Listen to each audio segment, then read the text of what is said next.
오늘은 그 이제까지 우리 다뤘던 모세 오경을 좀 정리하면서 여호수아 서론을 조금 다루고 그렇게 하려고 합니다.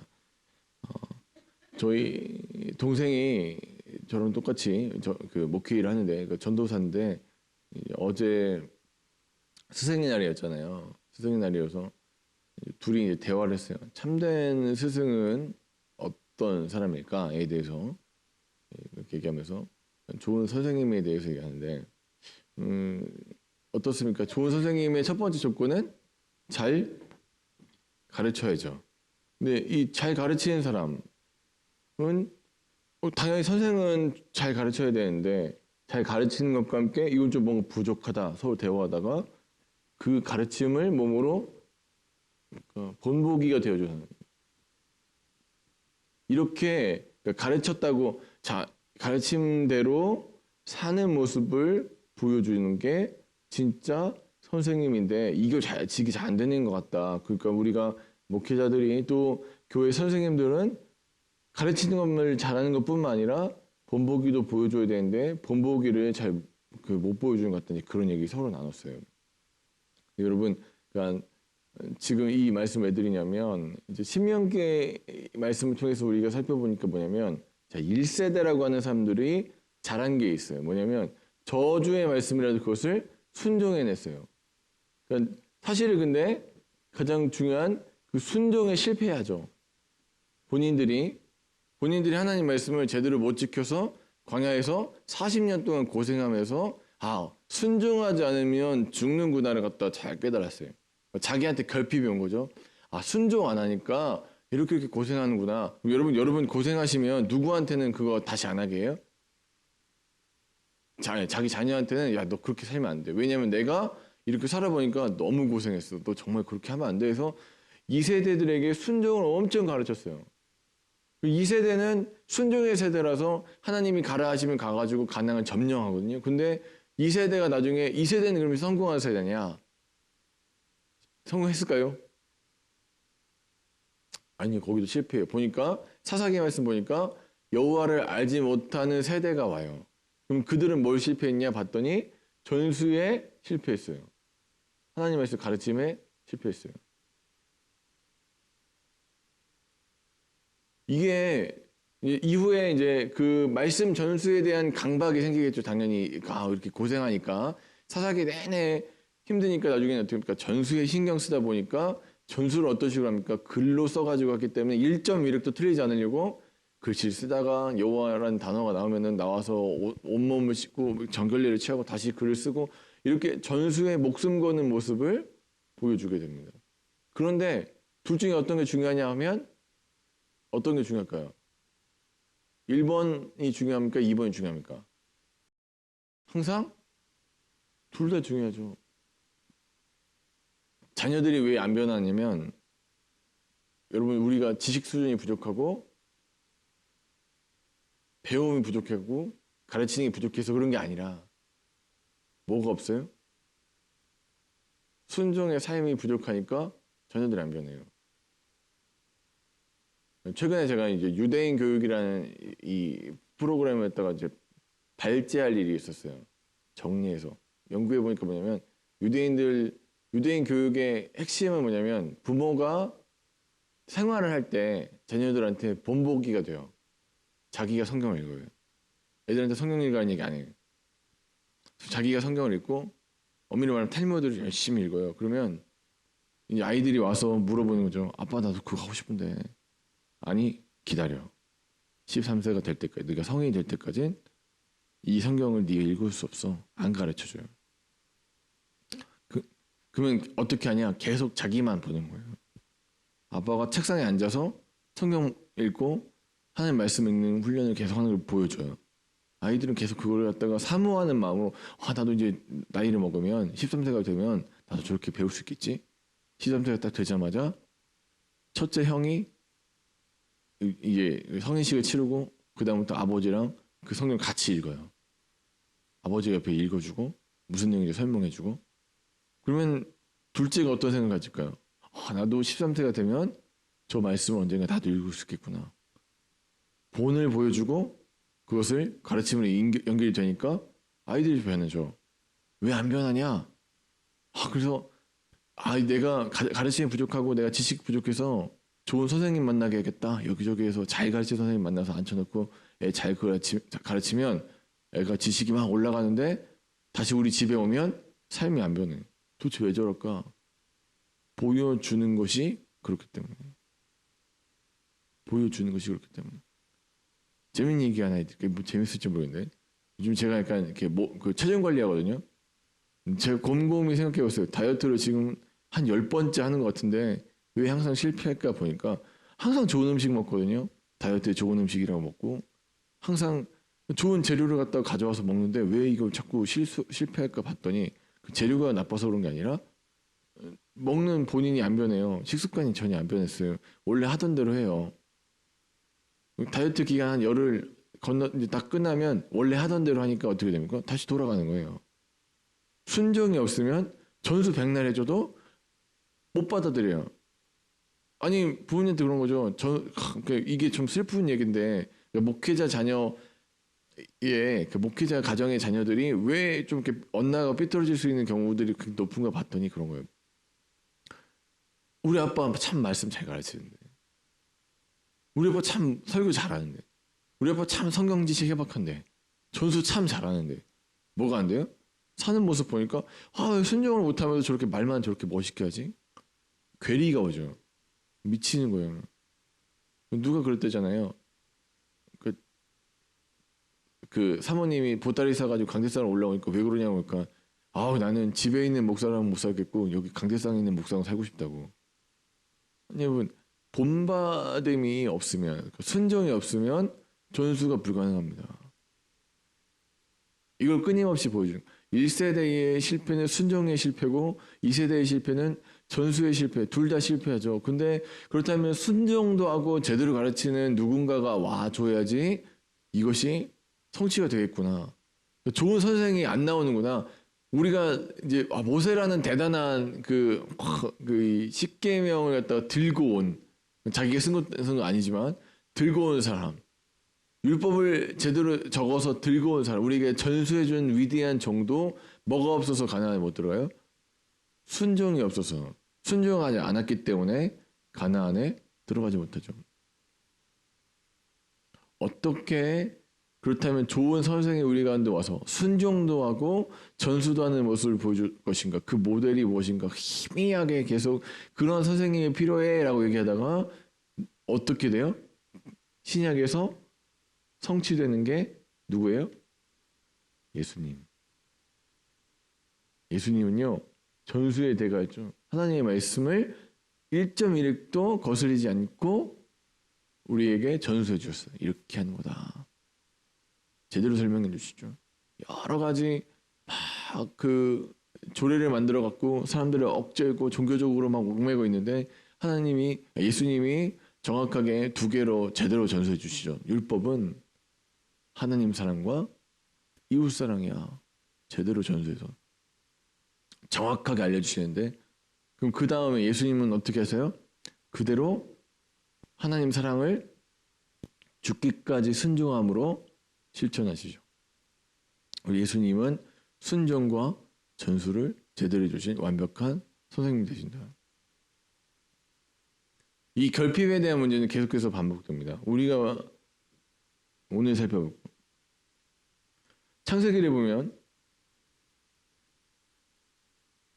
창조하셔서 창조 때부터 1장부터 11장까지 창조에 대한 얘기가 나오고 그 창조한 걸 완벽하게 해놓은 걸 갖다가 제대로 지켜내기만 하면 되는데 어떻게 합니까? 선악과를 따먹고 하나님의 법을 어겨서 타락하게 되죠.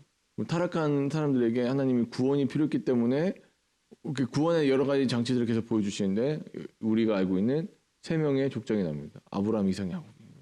아브라함, 이삭, 야곱이 그러면 제대로 했냐? 못하죠.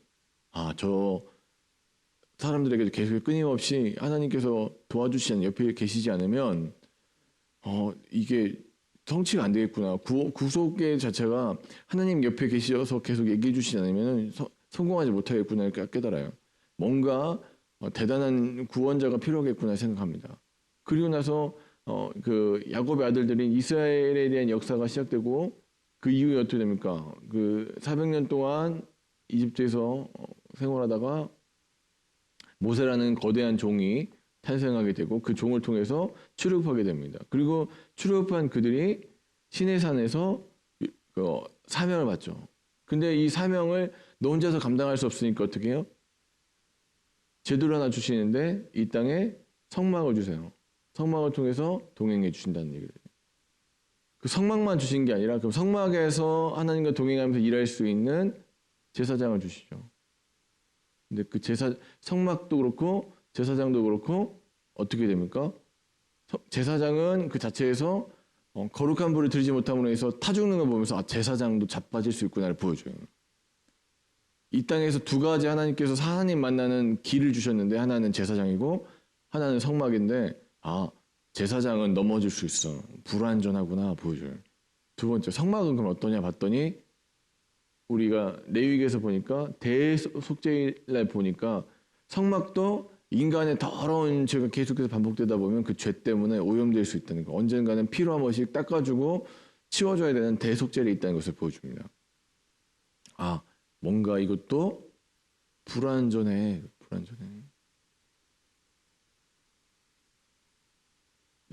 민수기는 어떻습니까? 보니까 하나님의 완벽한 계획, 1장부터 10장까지 하나님의 완벽한 계획이 있었어요. 하나님이 이대로만 하면 돼. 이대로만 가면 돼. 다 설계도 그려놓고 이대로 쭉 가면 돼. 했더니 그 완벽한 계획도 완벽한 설계도가 있음에도 불구하고 어떻게 됩니까? 성취를 제대로 못해서 자빠지고 박살나는 모습을 보여주죠. 인간 아무리 놀라운 계획을 세워도 제대로 순종하지 못하면 이뤄낼 수 없어. 나중에 신명기까지 오죠, 이번에. 신명기에서는 이 실패한 사람들에게 3번의 설교를 한다고 했죠. 3번의 설교를 하고 3번의 설교 내용이 뭐예요? 너네가 이 율법을, 이 완벽한 설계도를 제대로 지켜내려면 제대로 지켜야 된다. 제대로 지켜야 된다. 해놓고 가운데 중심에다 뭘 넣어놨어요?